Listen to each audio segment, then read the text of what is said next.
Olá, pessoal. Sejam bem-vindos. Espero que todos estejam bem. Antes de começarmos, eu gostaria de apresentar a equipe dos anos iniciais da diretoria, que agora tem mais uma integrante, a Gabriela. Eu estou muito feliz com essas meninas, elas são proativas, parceiras e tenho certeza que nós daremos mais qualidade ao atendimento junto a vocês.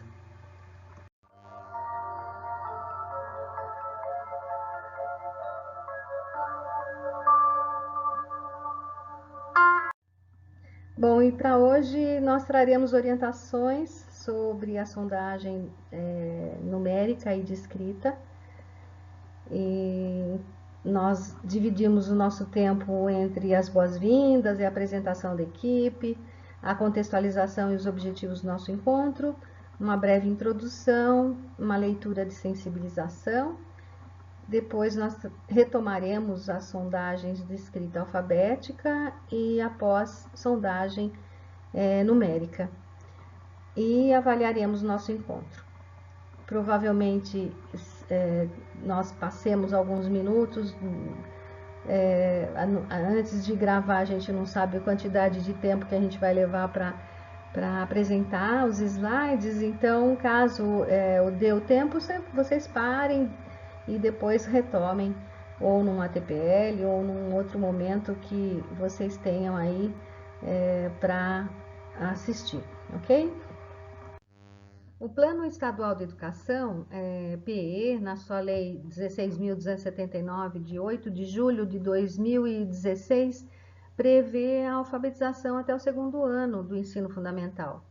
É observado que os estudantes não alfabetizados em língua e matemática no período correspondente aos 2 primeiros anos do ensino fundamental podem carregar defasagens em suas aprendizagens ao longo dos anos escolares.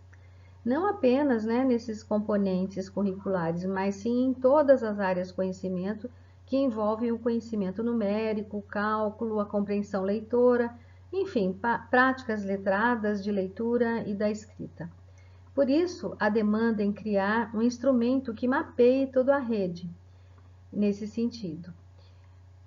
E para acompanhar os dados referentes à sondagem de escrita dos estudantes, a rede conta com o sistema Mapa-Classe. Porém, até o presente momento, está disponibilizado somente para os anos iniciais, mas já existe um diálogo com a FDE para ampliação desse instrumento também para os anos finais. Porém, com a proposta de estender essa sondagem para os sextos anos e também para qualquer outro estudante que não esteja alfabetizado em qualquer outro ano série, é importante aprofundarmos essa questão em todos os segmentos. Portanto, o fortalecimento da prática de sondagem é importante independente da inserção dos resultados no sistema Mapa-Classe. A sondagem tem sua importância para o professor, pois ele apoia nas escolhas de atividades,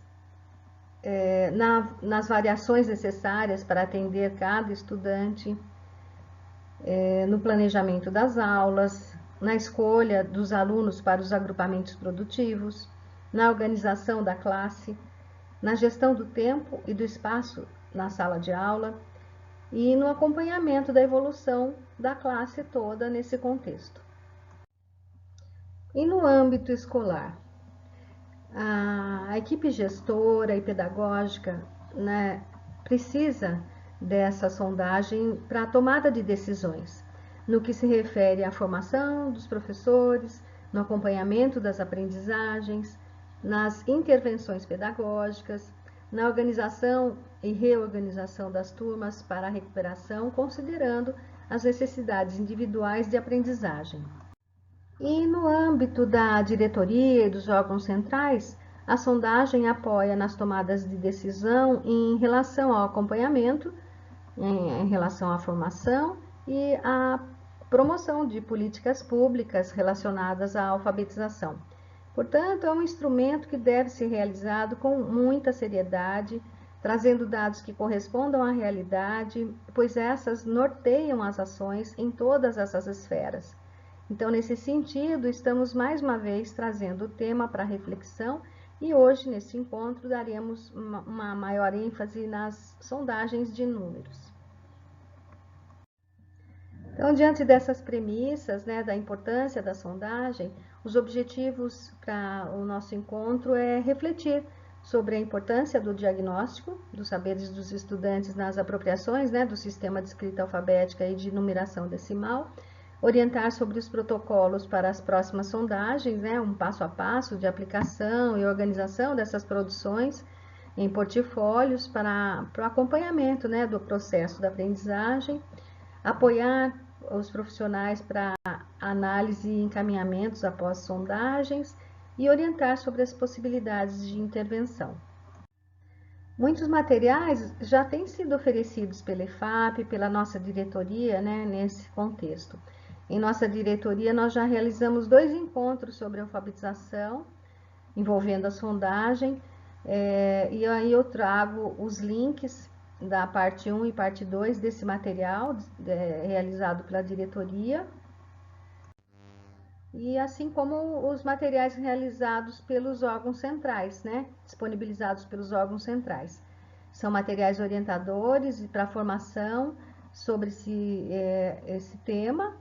Houve também ATPCs, que nós trouxemos aí os links e depois a gente vai disponibilizar junto com o link da vídeo da ATPC esses materiais também.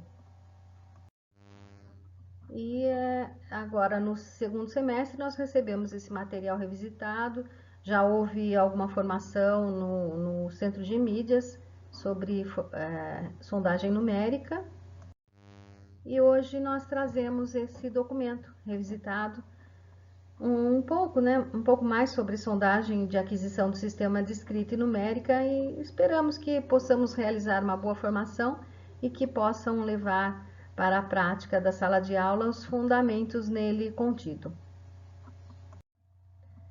Vamos para a nossa primeira parte, então, abordando a sondagem de hipótese de escrita, fazendo uma revisão rápida para inspirar ou relembrar o processo desse trabalho. Antes de começarmos, eu gostaria de fazer uma leitura inicial. Muito prazer, meu nome é pré-silábico. Esse menino aqui é o pré-silábico. Foi assim que a minha professora me apresentou para 2 mulheres que apareceram na nossa classe hoje.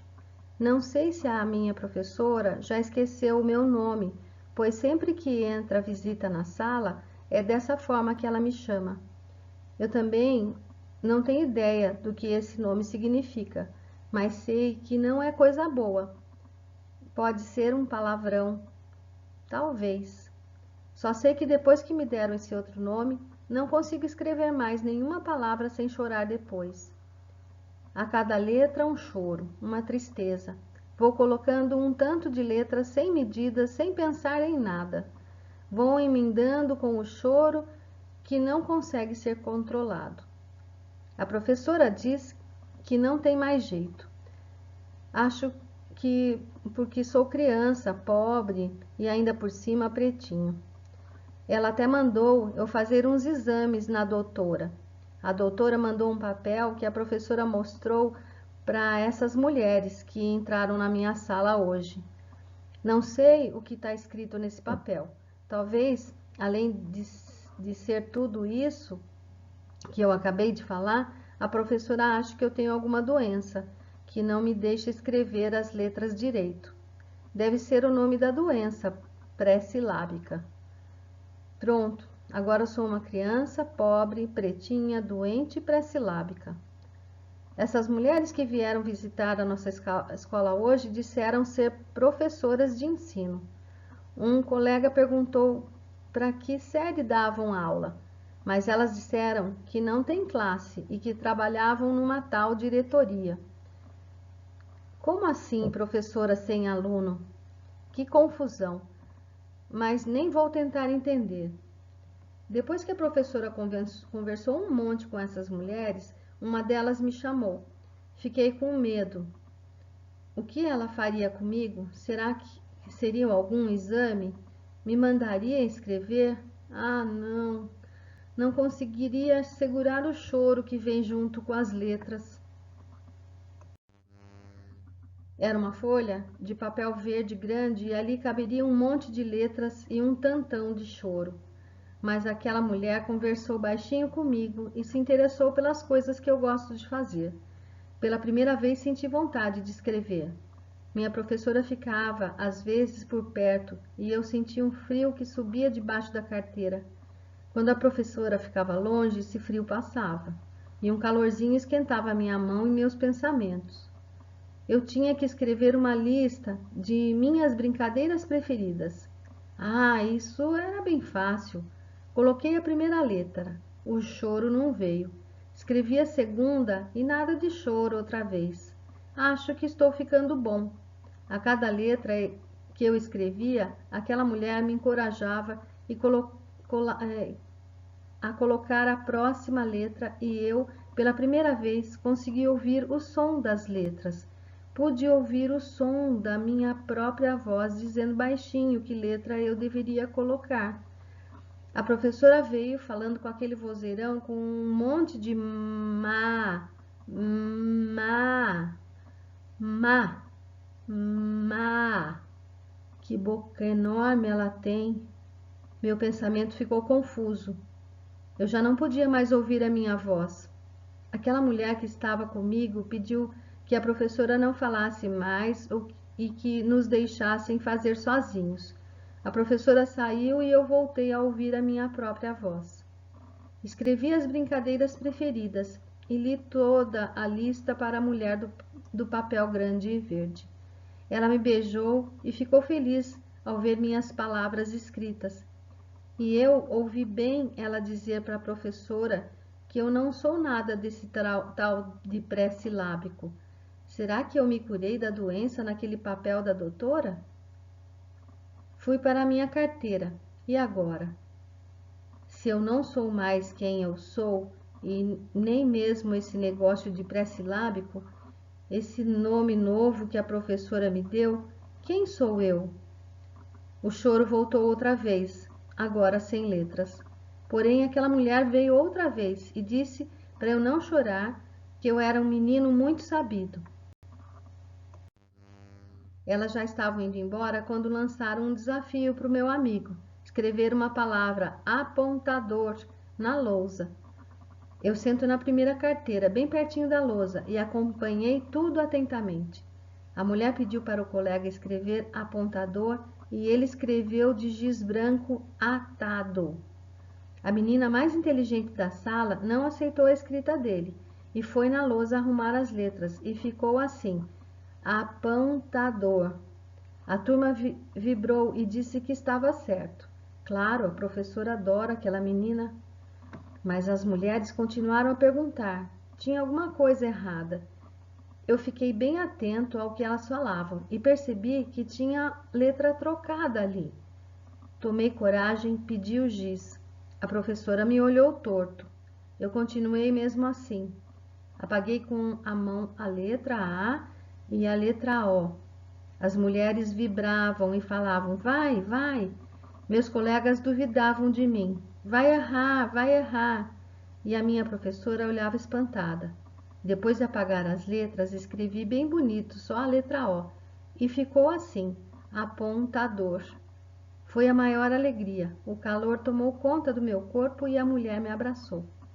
Voltei para a minha primeira carteira e ouvi a minha professora dizer para a menina mais inteligente: Nossa, você me decepcionou.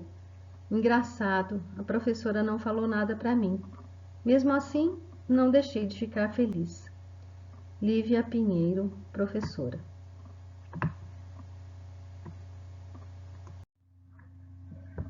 Eu trouxe esse texto para a gente parar para pensar um pouco sobre como a gente, às vezes, se refere a algum aluno, né? Eu sei que é sem querer, mas será que a gente está se colocando no lugar dele, né? Dessa criança que ouve a gente dizer dessa forma sobre os conhecimentos deles? Pré-silábico eu acho que ainda é até tranquilo, o duro aquele é o sem valor. Então, Deixo aqui uma reflexão para que a gente se controle e pense um pouco na hora de abordarmos as nossas crianças, né? Ou falarmos delas. Então, é um tempo para pensar.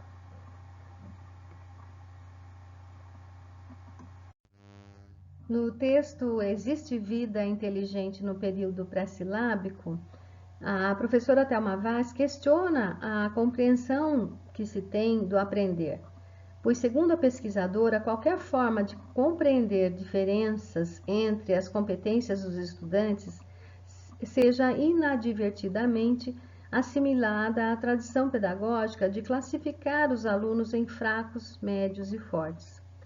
Esse caminho da aquisição do sistema de escrita alfabética é longo e se dá pela aproximação sucessiva com o objeto de conhecimento.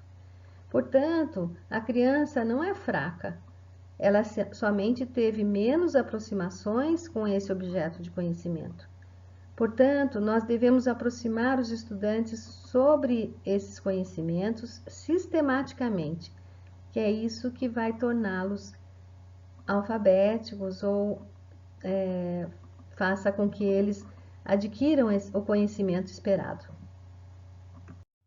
Esse percurso de aproximação da escrita, a Emília Ferreiro, em suas pesquisas sobre a aquisição do sistema alfabético, apresenta a evolução das crianças e ela organiza em 3 grandes períodos, sendo eles: o primeiro período caracteriza-se pela busca de parâmetros de diferenciação entre as marcas gráficas figurativas e as marcas gráficas não figurativas, assim como ela pela formação de séries de letras como objetos substitutos e pela busca de condições de interpretação desses objetos substitutos. Então a gente tem a garatuja, os desenhos, as pseudo-letras, as escritas parecidas com letras e números, né? E a imitação da letra cursiva do adulto, né, para a palavra. Esse período, a criança não sabe que a escrita representa a fala. E a gente chama de período pré-silábico, né? E a gente pode classificar melhor, mas para os anos iniciais nós trazemos somente como pré-silábico. No segundo período, é caracterizado pela construção de modos de diferenciação entre o encadeamento de letras, baseando-se alternadamente em eixos de diferenciação qualitativa e quantitativa. A gente pode observar que é pré-silábico também, porque ele não sabe que a escrita representa a fala, mas ele já usa letras indistintamente, né? E procura, às vezes, variar o início das letras, a quantidade de letras que ele utiliza, enfim, ele já representa com letras, mas ele não sabe que essas letras representam sons da fala. E, portanto, são pré-silábicos ainda. E o terceiro período que ela chama de período correspondente à fonetização da escrita, que começa pelo período silábico, né? Silábico sem valor, depois com valor sonoro, e depois silábico alfabético, até chegar no alfabético. Em uma sondagem, é importante que a gente solicite ao aluno a leitura da palavra que ele acabou de escrever, realizando a marca, né, de como ele está lendo, porque só assim a gente vai identificar se ele está já associando as letras ao som da fala.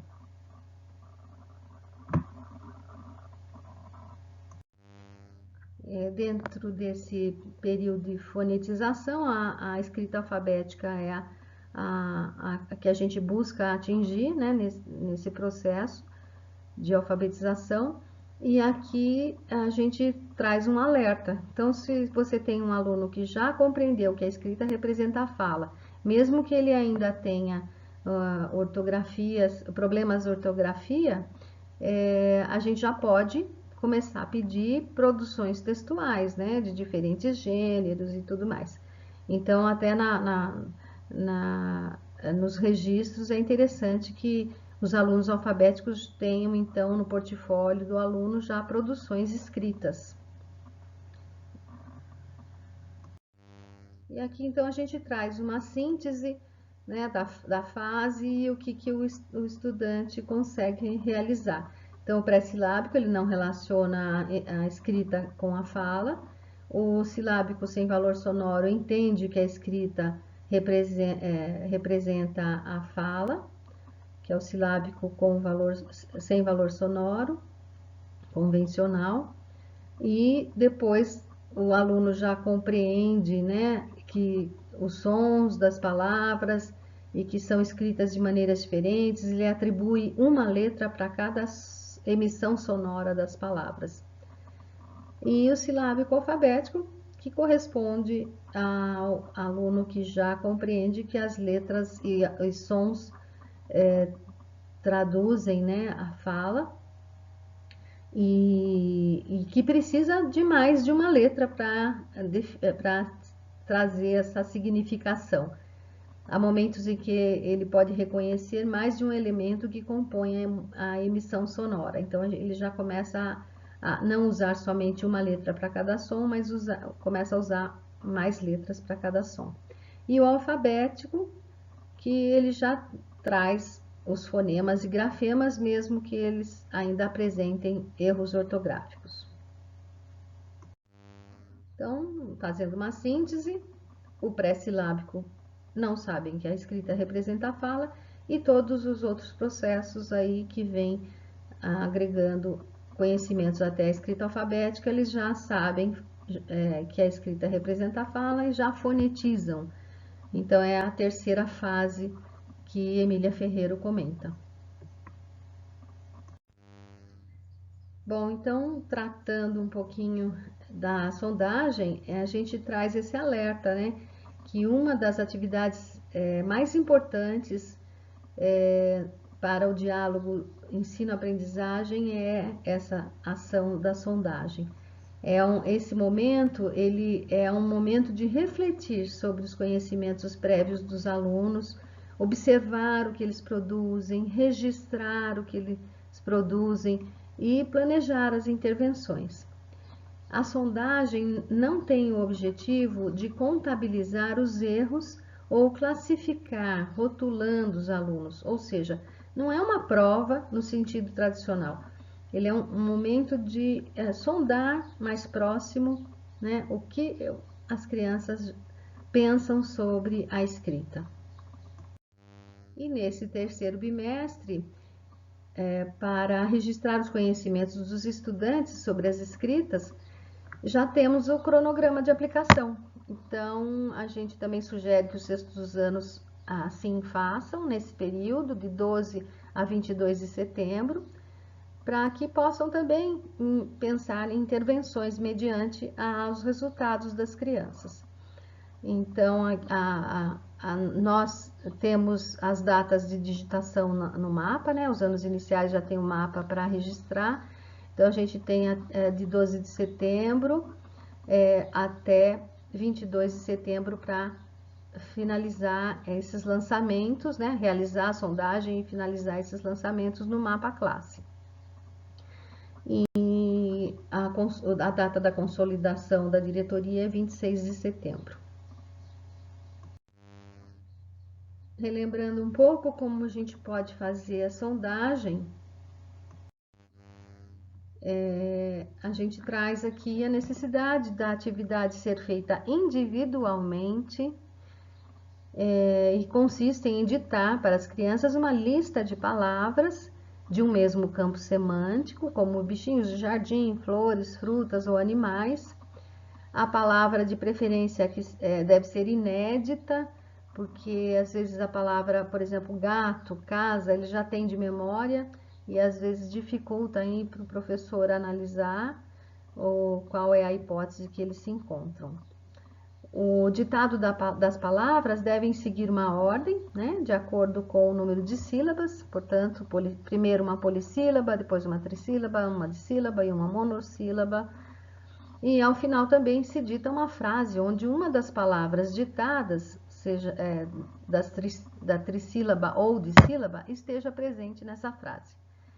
E essa lógica é importante porque se a gente dita no começo já uma palavra monossílaba, eles já percebem, podem entrar em conflito com relação ao número de letras que podem querer escrever na palavra e desistem, né, logo no começo da sondagem.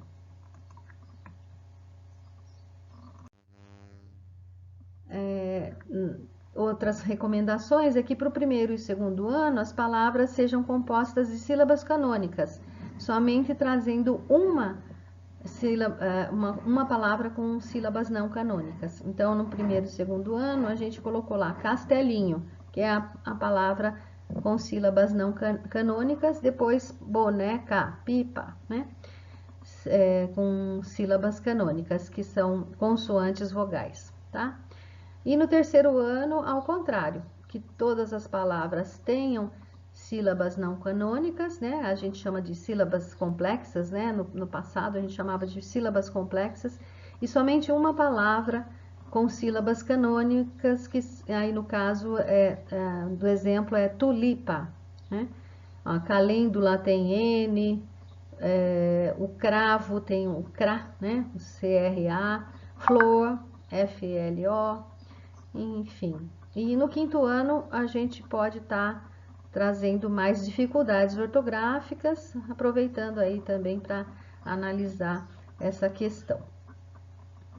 São modelos esses daí, vocês podem estar trazendo outras questões, nós vamos trazer algumas listas no próximo slide para facilitar o trabalho, mas caso vocês queiram modelos mais próximos do que vocês estão trabalhando, né? De repente está fazendo uma festa de Halloween e aí quer trabalhar com palavras nesse contexto, então tem que se pensar nas palavras que serão ditadas dessa forma que nós estamos orientando aqui. Aqui nós trazemos então vários exemplos e possibilidades aí de palavras e frases para a sondagem. Vocês podem estar utilizando dentro daquelas premissas, né, que nós passamos com relação às sílabas canônicas e não canônicas. E aqui, por causa do futebol chegando aí, a Copa chegando, então nós trouxemos aí uma lista com países também. Essas foram algumas ideias que poderão ser utilizadas ao longo do ano, né? Pode ser utilizada no ano que vem também. No entanto, se vocês quiserem aí elaborar outras listas, podem nos consultar aí, nos solicitar para que a gente oriente e planeje uma lista adequada aí para o contexto que vocês quiserem. Para a realização da sondagem com a turma, o professor precisa ditar cada palavra que compõe a lista, dando tempo para que os estudantes escrevam cada uma delas. Além disso, devemos cuidar para não escandir as sílabas ou pedaços sonoros, não forçar os sons das palavras. O ditado, portanto, deve ser de maneira mais natural possível, sem o professor silabar as palavras ao ditá-las. Realizar individualmente junto aos estudantes não alfabéticos e no momento que o professor estiver realizando as sondagens com um de seus estudantes, é aconselhável que os demais estejam em duplas envolvidos com outras atividades, como por exemplo a escrita de uma cantiga, uma parlenda ou outros textos versificados ou não, né? Entre outras atividades. Caso seja necessário, o professor poderá pedir a parceria da escola para dar suporte nesse momento, né, que é tão necessário de investigação que os estudantes sabem em relação ao sistema de escrita alfabético e até do sistema numérico decimal. Portanto, então, volto a lembrar que a sondagem é um momento de avaliação, porém pode e deve ser um momento de aprendizagem, onde aconteçam momentos de reflexão sobre a escrita, refletir quantas e quais letras, reflexões sobre o som e grafia, momento onde o professor faz boas perguntas para saber o que exatamente os estudantes estão pensando e ajudá-los a evoluir em suas hipóteses. Pode ocorrer de um aluno avançar em suas hipóteses durante uma sondagem. Portanto, também é um momento de aprendizagem. Devemos evitar dar informações prontas. Respostas a gente não deve dar, mas sim fazer boas perguntas para que eles reflitam sobre suas escritas. E como é que está o registro disso tudo, né? Como é que está o portfólio da turma? Como é que está organizado todos esses registros? É importante que a gente traga esses registros organizados. A sugestão aqui é que vocês iniciem, né, com uma capa e depois tragam a lista da secretaria, onde tem a data que os alunos iniciaram na escola, os transferidos, enfim, uma lista atualizada. Depois o mapa classe pintado, né, que a gente vai colocando ali as hipóteses. Depois, aluno por aluno, uma folha onde contenha as sondagens, podem fazer até em 2 folhas, de repente, meia folha para o primeiro bimestre, meia folha para o segundo, porque assim a gente tem uma visão geral do processo, né, de aquisição do sistema. Então, uma folha por aluno talvez já baste, dividido em 4, onde a cada quarto da folha vocês coloquem aí a escrita das crianças. E um relatório bimestral, né, ali de reflexão que vocês fizeram em cima dessas sondagens, para pensar nos agrupamentos, nos alunos com necessidades especiais, nos planos de atividade diante dos saberes das crianças, né, que atividades permanentes eu vou solicitar para que ele faça, nos momentos de recuperação, o que eu vou propor, e as metas, né, que nós temos aí para que eles atinjam a base alfabética. E no caso, um lembrete aqui, no caso das sondagens de palavras, caso o aluno já esteja alfabético, a ideia é trazer então as produções escritas das crianças, né? No lugar da lista, uma produção de texto. Aqui eu trago uma listagem do que eu acabei de dizer, só tem acrescido aí sobre as sondagens de matemática que podem compor esse mesmo portfólio, onde vocês trazem aí na mesma situação as escritas numéricas dos alunos, né, as listas dos números ditados, enfim. E então esse material a gente vai disponibilizar ele em slides também, assim vocês podem estar utilizando essa imagem para impressão, enfim, para que tenham sempre em mãos esse checklist. Agora, no final de cada bimestre é interessante que a gente tenha um relatório da turma, que nada mais é aquilo que vocês costumam fazer nos conselhos de classe, né? O que os alunos sabem, né? O que essas sondagens revelam, houve progressão das aprendizagens, o que garantiu essa progressão, quais foram os fatores que impediram ou dificultaram esse processo de aprendizagem, que ações podem ser planejadas para que os estudantes sigam para atingir a base alfabética, que tipo de agrupamento, que tipo de duplas eu posso fazer, que atividades eu posso propor, né? Então, essas questões que nós paramos para pensar quando analisamos as sondagens, né? Trazendo também, então, a meta e prazos de alcance, estipulando aí para cada uma das crianças, um prazo de alcance de metas, né? Para que todos atinjam a base alfabética. Olhando os mapas da segunda sondagem, nós observamos que os alunos dos primeiros anos ainda tem muitos que não foram avaliados, e tem bastante criança ainda pré-silábica e silábicas, né? Nos segundos anos também temos alunos com escritas pré-silábicas e silábicas. No terceiro ano, silábicos e silábicos alfabéticos, é a grande maioria. E nos quartos e quintos anos, os estudantes estão com escritas silábicas com valor sonoro e silábicos alfabéticos. Esses, nós acreditamos, estão a um passo da alfabetização e é importante que a gente oportunize momentos diários de reflexão sobre a escrita para que eles, em pouco prazo de tempo, adquiram a base alfabética. Eu gosto deste quadro de estratégias de agrupamento porque ele dá uma clareza das possibilidades que temos para que um aluno ajude o outro a pensar, né?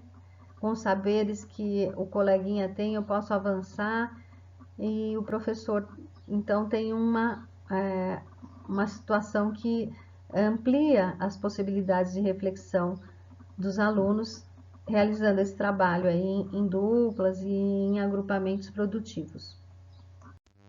Relembrando também que a gente garante boa situação de aprendizagem quando a atividade que a gente propõe faz com que eles parem para pensar, que eles tenham problemas para resolver, tenham que tomar decisões, que eles coloquem em jogo tudo que sabem e pensam, e que a atividade seja desafiadora, porém possível de ser realizada, né? Então a gente aí traz a zona de desenvolvimento proximal como uma teoria a ser praticada.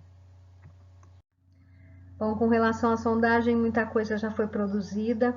Aqui a gente trouxe várias partes de vídeos, né? De parte 1, parte 2, parte 3, parte 4. Caso vocês queiram avançar mais ainda, refletir mais sobre esse tema, então está disponível aí vários links para esse estudo de vocês.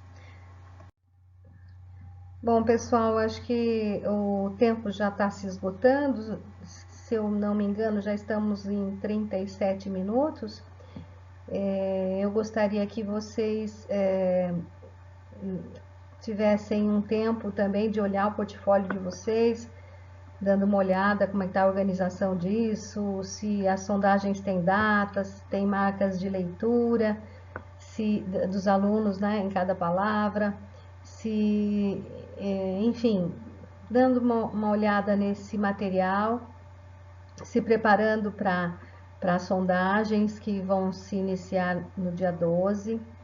Então, eu vou fazer a segunda parte dessa TPC com sondagens de números e eu vou pedir para as coordenadoras que utilizem então nos ATPCs da escola para que vocês tenham aí o tema abordado dentro da necessidade, né? Não adianta eu disponibilizar daqui depois que vocês já fizerem aí as sondagens de matemática. Então, aguardem, estamos preparando então a segunda parte e em breve vocês estarão com esse material em mãos também, tá ok? Um abraço, um beijo grande para vocês, me despeço aqui e até a próxima. Seguem nossos referenciais utilizados hoje nessa formação. Nós nos veremos então na segunda parte desse encontro 4, em setembro ainda, com a temática de sondagem de números. Abraços para vocês. Agora eu vou mostrar a tela para fazer a avaliação deste encontro.